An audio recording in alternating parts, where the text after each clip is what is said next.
Segala puji bagi Allah Subhanahu wa taala, Tuhan semesta alam.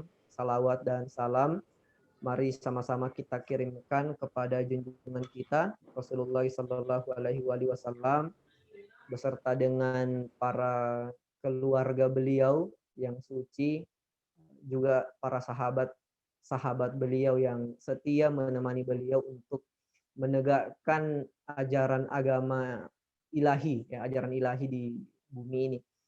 Ini adalah malam terakhir tema berlaku adil kepada raga. Besok, lusa atau minggu berikutnya kita akan ketemu lagi dengan tema yang berbeda. Malam ini saya akan membahas satu buku yang ditulis oleh Rizm Aizid, ya. Judulnya 10 Kebiasaan Rasulullah Sallallahu Alaihi Wasallam. Subtema yang penulis pilih kiat-kiat Nabi, ya, untuk mencapai atau mewujudkan masa depan yang gemilang. Tentu masa depan yang gemilang ini tidak bisa kita persempit bahwa hanya kaya raya, ya, hanya menikah dengan laki-laki ataupun perempuan yang kita idam-idamkan, bukan hanya mendapatkan gelar pendidikan sampai S3, profesor dan lain sebagainya. Bukan itu yang dimaksud dengan masa depan yang gemilang. Tentunya dalam buku ini penulis menggunakan perspektif Islami, ya. Nah, kalau ada pertanyaan misalnya kenapa cuma 10? Ya, tentu banyak sekali habit-habit yang Nabi lakukan. Mungkin bisa di-mute dulu ya, Bars, ya, teman-teman yang lain. Kenapa hanya 10 saja? Nah, menurut penulis, ya, 10 ini habit atau kebiasaan yang sifatnya sangat berakhlak yang dilakukan oleh Rasulullah untuk mendorong terwujudnya masa depan yang gemilang, ya, dalam perspektif Islam tentunya. Pun kemudian nanti terakhir kita akan mengkritik sih beberapa kekurangan dari buku ini, karena menurut saya sedangkal pembacaan saya ada beberapa kebiasaan yang sebenarnya juga sangat membantu, ya, untuk mewujudkan masa depan yang lebih baik, tetapi tidak dimasukkan ke dalam 10 dari habit Rasulullah ini. Nanti kita compare dengan salah satu buku yang menarik sih menurut saya. Oke, kita mulai saja. Untuk yang pertama, tolong kembali sebelumnya ini. Ini optimis, ya. Optimis kalau dalam kacamata sufi itu adalah keterkaitan hati kepada pengharapan akan kebaikan di masa akan datang, ya. Jadi Rasulullah memang dahulu mendapatkan banyak sekali masalah. Dari Mekah dia banyak ditolak oleh masyarakat, ya. Masyarakat tentunya penyembah berhala. Setelah hijrah ke Madinah pun perjalanannya tidak mulus.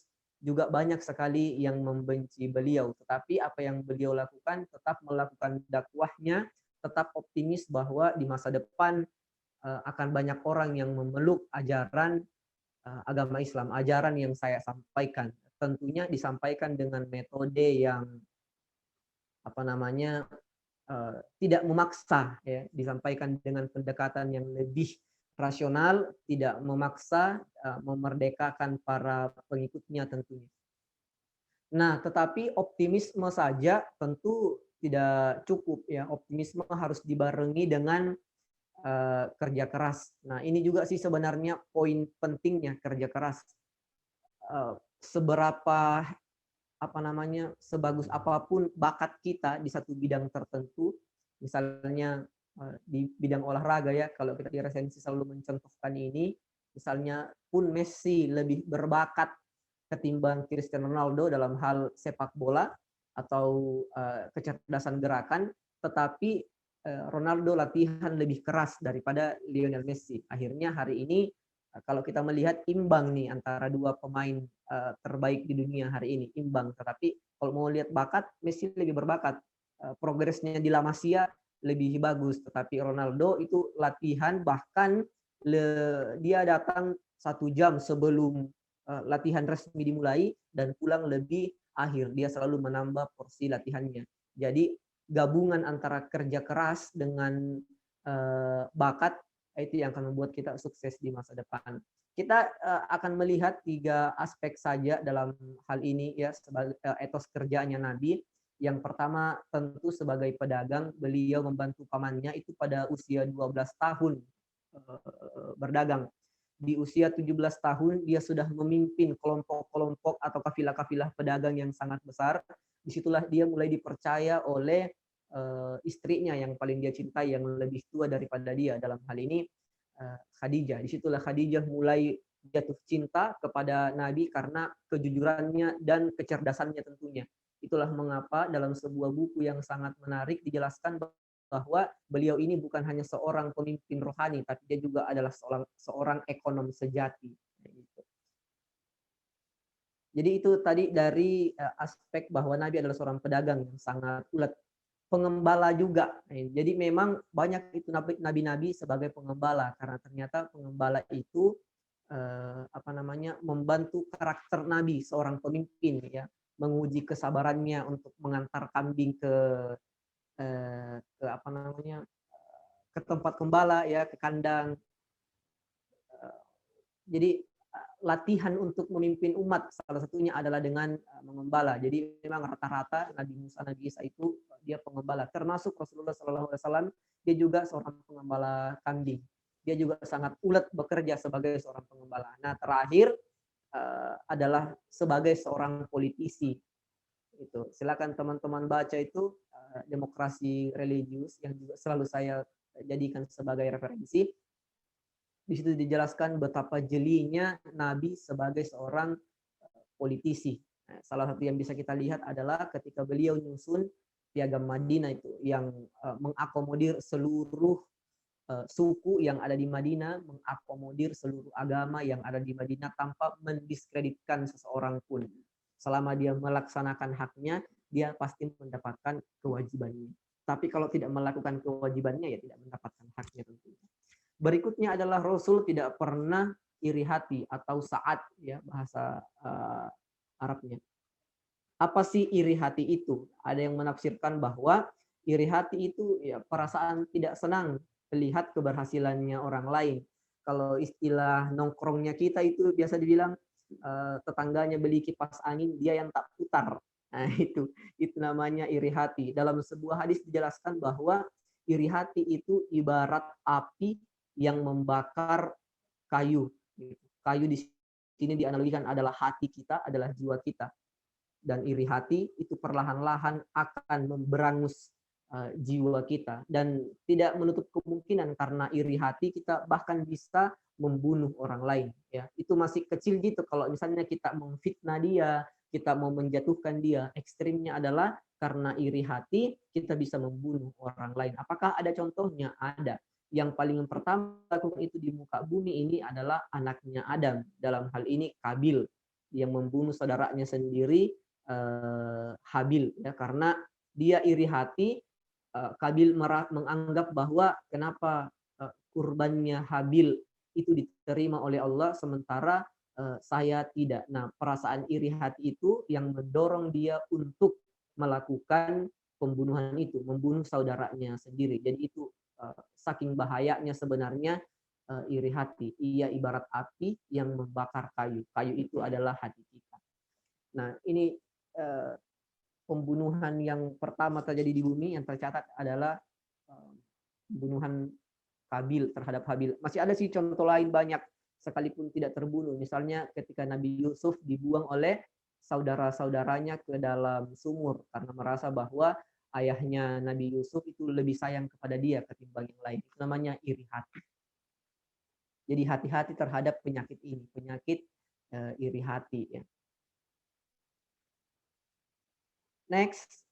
Nah, ini nih memperhatikan kesehatan. Nah, ini juga sangat penting. Ini berkenaan banget ini dengan tema kita, memperhatikan kesehatan. Tentu ini bukan pertama kalinya ya saya membahas ini, ataupun teman-teman yang lain ini sudah berulang-ulang kali kita bahas nih, saking pentingnya kesehatan. Tetapi dalam buku ini specifically penulisnya membahas tentang cara-cara Nabi. Misalnya yang pertama, beliau itu sebelum makan makan berat ya, makan daging atau makan eh, roti ya, beliau itu 30 menit sebelum makan itu makan buah dulu. Nah, tercatat sih di situ ada 2 buah, yaitu buah blueberry dengan semangka. Ini di luar apakah di Arab Saudi pada saat itu atau di Madinah pada saat itu ada semangka dan blueberry ya, I don't know. Tapi itu yang dijelaskan dalam buku ini. Intinya makan buah, terutama buah-buah yang berserat, itu sangat dianjurkan 30 menit sebelum makan. Kita kan kebalikannya, nanti sudah makan berat baru makan buah karena kita anggap cuci mulut. Ternyata Nabi beda, dia makan buah dulu baru makan berat. Ini juga jangan meniup makanan. Nah, ini biasa saya ingat dulu di sekretariat kita sering bahas ini. Jangan kau tiup makananmu biar nih panas, dinginkan saja. Tidak baik katanya meniup makanan karena yang keluar dari mulut kita oksigen itu racun, bisa jadi menempel di makanan, atau misalnya bekas-bekas makanan yang menempel di gigi kita sudah 1 hari mungkin sudah bau atau mengandung racun, ketika ditiupkan itu terkena lagi kepada makanan, kan jorok. Tetapi ada juga sih aspek kesehatannya. Oksigen ketemu dengan sorry saya kurang ngerti mengenai itu. Kalau ada anak eksak mungkin bisa menjelaskan itu. Kalau ada Ibad mungkin bisa menjelaskan ini lebih rinci lagi. Ini juga tidur yang cukup. Nah, tidur yang cukup itu 7 sampai 8 jam. Saya rasa itu cukup lah. 6 sampai 8 jam itu sudah tidur yang cukup. Tidur di malam hari lebih penting diutamakan. Kenapa? Karena tidur di malam hari itu memperpanjang umur kita, juga mempertajam ingatan. Dan yang terakhir adalah berolahraga setiap hari. Nah, ini penting juga nih, berolahraga setiap hari. Terserah teman-teman lah apa jenis olahraganya, yang penting berkeringat, mengeluarkan keringat setiap hari, mengeluarkan racun dalam tubuh kita setiap hari. Apakah jalan kaki atau mau jogging-jogging? Kalau saya sih futsal tentunya setiap hari. Ada juga olahraga-olahraga yang disarankan oleh Rasulullah SAW. Yang pertama itu jalan atau lari pada pagi hari, kemudian olahraga memanah, berkuda, dan berenang. Itu beberapa olahraga yang direkomendasikan oleh Nabi. Berikutnya adalah pemaaf. Nah, ini sifatnya Nabi banget ini, pemaaf. Saking pemaafnya Nabi bahkan terhadap orang yang mencaci maki dia, orang-orang yang tidak percaya terhadap kenabiannya. Bukan hanya dimaafkan atas kata-katanya yang kasar ya, bukan, tetapi juga bahkan diberikan lagi makan. Itu sejarahnya juga sudah saya sampaikan tadi malam, si buta yang Yahudi itu dalam materi toleransi. Dalam materi tadi malam moderasi. Sorry. Nah, tapi apakah Nabi tidak pernah marah? Nah, ini menarik ini, karena Nabi sangat pemaaf, jadi apakah dia tidak pernah marah? Jawabannya pernah.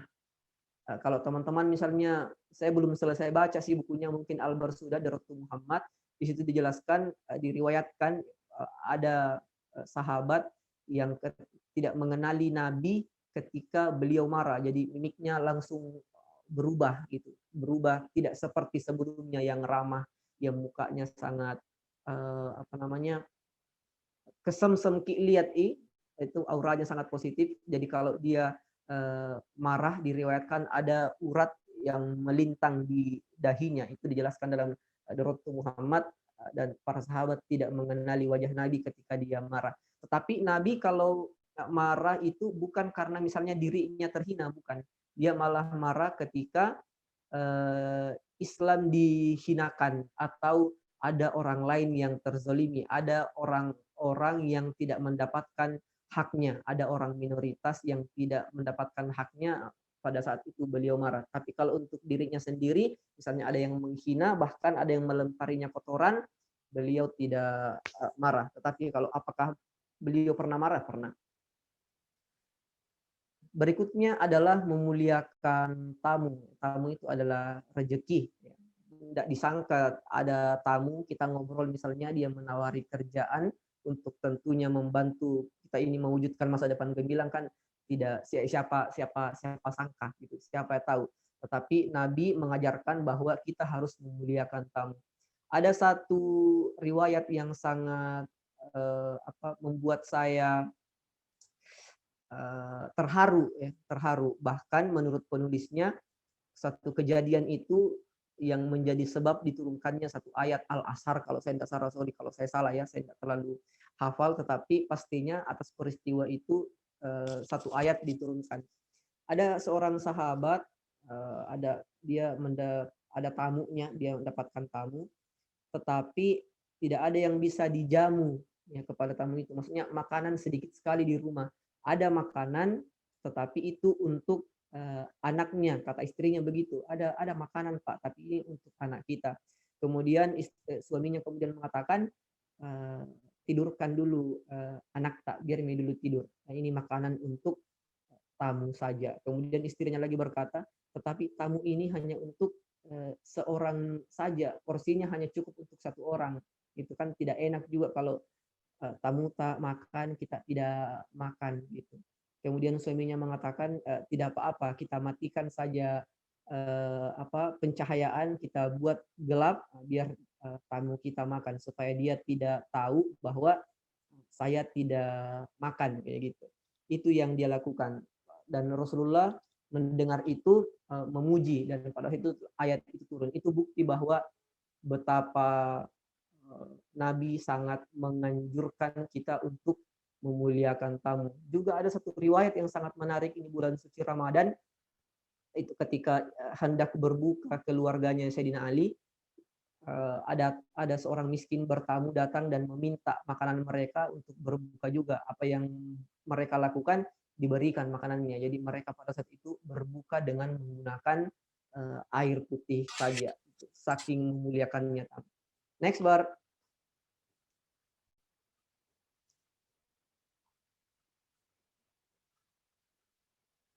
Hidup suhud. Nah, apa sih suhud itu? Teman-teman bisa merujuk ini ke dalam bukunya Haidar Bagir yang juga pernah saya dibedah juga sama Jeki, dari Allah menuju Allah, bahwa suhud itu artinya melepaskan keterkaitan hati kita terhadap materi. Jadi kebutuhan akan materi tidak terlalu mengikat kita, tapi bukan berarti kita tidak membutuhkan makanan, tidak membutuhkan tempat tinggal, kasih sayang orang tua, kasih sayang istri, kasih sayang anak, bukan itu maksudnya. Tetapi tidak terikat dengan kebutuhan akan duniawi itu yang ngebet banget ya, tidak mau harus beli iPhone 12 misalnya karena dia berkeluar, harus beli motor ini karena dia berkeluar, harus beli sepatu Ortus terbaru, sepatu futsal terbaru, enggak begitu. Selama masih ada sepatu yang bisa dipakai, ya enggak usah gitu. Berhidup hemat aja, itu kan jalan moderasi di antara kikir dan terlalu boros. Nah, kita lihat ini dari beberapa segi ya. Yang pertama dari segi makanan, bahwa Nabi itu dia tidak pernah makan sampai kenyang, kecuali kalau ada tamu. Jadi Nabi itu tidak pernah makan daging dan roti sampai kenyang, itu kecuali hanya jika ada tamu. Itu. Bahkan Nabi pernah 3 hari tidak makan. Ya, karena memang di rumahnya tidak ada makanan. Dalam riwayat dijelaskan bahwa pada saat itulah putrinya Siti Fatimah datang untuk memberikan makanan kepada beliau karena di rumahnya tidak ada makanan. Berikutnya dari segi pakaian, ya, Nabi juga tidak terlalu menggunakan pakaian yang kayak bagaimana harus dari kain sutra dan lain sebagainya, enggak. Menggunakan pakaian yang tertutup, sederhana, itu aja, tidak harus terlalu mewah juga. Sebagaimana yang sering kita lakukan, toh harus misalnya model yang brand teman tak pakai, tas Gucci misalnya, kita juga harus pakai menggunakan hal yang sama. Itu di luar dari apa yang diajarkan oleh Nabi. Itu bukan contoh hidup suhud. Itu hidup boros iya mungkin. Kemudian rumahnya Nabi juga itu ada satu ruangan untuk ya khusus untuk umum, ada tamu yang datang, dan satu kamar tidur. beliau itu kalau tidur menggunakan tikar dan bantalnya dari kulit kulit domba, kemudian dimasukkan kapas-kapas ke dalam kulit itu. Jadi sangat sederhana. Nabi tidak pernah tidur di atas kasur yang tebal, tidak pernah. Mengenai harta peninggalan beliau, hanya ada seekor keledai, ini typo nih. Ada seekor keledai, kemudian sebidang tanah dan pedang. Jadi Nabi sangat melarang seseorang menumpuk harta, ya, karena memang dalam harta kita selalu ada hak orang miskin. Jadi kalau kita punya harta berlebihan misalnya, ya sumbangkan kepada orang yang lebih membutuhkan, anak yatim, orang miskin, misalnya orang-orang kelaparan di sekitar kita. Nah, ini juga yang menarik ini, kebiasaan Nabi yang lain adalah membantu istri, membantu pekerjaan rumah istri. Misalnya istri lagi mencuci piring, kita tidak harus mengatakan, ya itu kan tugas kamu mencuci piring, tugasku adalah di luar mencari kerja. Ya itu kan tugas kamu untuk mengasuh anak, tugas saya adalah di luar mencari kerja, membangun relasi, bla bla bla bla. Tidak. Kalau dalam konsep Mandar, ya orang Mandar dia menyebutnya sebagai sibali parri, atau kita saling berbagi kesusahan gitu, membagi penderitaan. Sesuatu yang bisa kukerjakan juga saya bantu, begitupun sebaliknya gitu. Atau kalau dalam tradisi Mandar lagi, kalau suaminya pergi mencari ikan di laut, pergi sebagai nelayan sampai di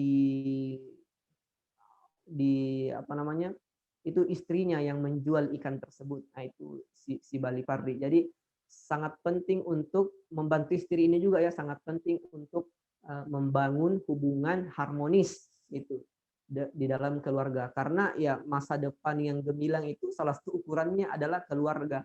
Kalau kita sudah tidak bisa harmonis dengan keluarga, tidak bisa mengajarkan ilmu agama kepada istri ataupun kepada anak kita, ya bullshit itu dengan masa depan yang gemilang kalau seperti itu. Karena dalam tubuh keluarga saja kita tidak mendapatkan satu kondisi yang dalam tanda kutip ini gemilang atau bahagia. Next. Nah, ini slide yang terakhir, membantu istri. Kemudian kita masuk di habit yang ke-9, memilih yang lebih muda, ya, sebagaimana substansi dari Islam itu sendiri, bahwa Islam itu sangat memudahkan. Ini juga sudah beberapa kali kita jelaskan bahwa jangan sampai karena Islam memudahkan, ya, kita menjadi acuh gitu, ya kan, bisa jadi ganti gitu. Karena penjelasannya, ya, yang saya ingat dari penjelasan Kak Tonton, dosa-dosa kecil itu kalau kita pandang enteng, ya kan, dosa kecil gitu. Tetapi kalau itu terus dipandang enteng, terus dilakukan, akan menjadi dosa besar juga. Yang terakhir adalah bermusyawarah gitu. Kalau kita bilang begini, ya, Nabi kenapa masih bermusyawarah? Bayangkan, dia adalah seorang pemimpin umat muslim. Dia bisa saja tiba-tiba mengambil keputusan. Para sahabat pasti akan mengatakan, iya, saya akan ikut dengan keputusanmu, Nabi. Tetapi yang beliau lakukan adalah bermusyawarah, meminta pendapat dari sahabat-sahabatnya. Misalnya dalam perang Badar, ya, ketika mereka melawan kafir Quraisy, perang Badar, ya, kritik saya kalau salah, perang Badar atau perang Khandak, saya lupa ingat. Perang Badar, beliau meminta pendapat dulu kepada para sahabatnya, kepada para pengikutnya, apakah kita akan berperang atau tidak, karena kita kalah jumlah nih. Tetapi kemudian para sahabat mengatakan sudah, kita harus berperang, ya sudah, berperang.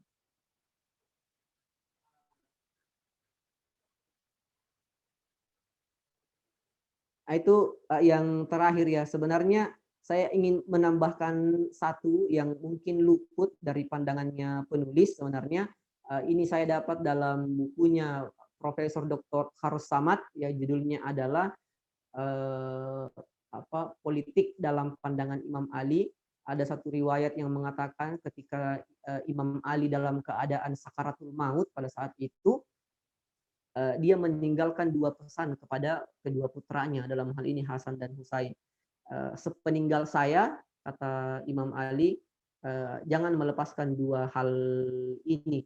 Yang pertama adalah bertakwa kepada Allah Subhanahu wa taala, dan yang kedua hidup disiplin gitu. Disiplin banyak penafsirannya, bisa menghargai waktu, konsisten dengan apa yang kita pilih dan lain sebagainya. Itu bisa banyak penafsirannya. Itu yang tidak dimasukkan menurut saya dalam buku ini, dan tentu itu sangat mendukung bagaimana kita mewujudkan masa depan yang lebih gemilang. Mungkin itu saja pengantar diskusi pada malam hari ini. Thank you teman-teman semua. Thank you admin. Silahkan pimpin jalannya diskusi. Billahi taufiq wal hidayah. Wassalamualaikum warahmatullahi wabarakatuh.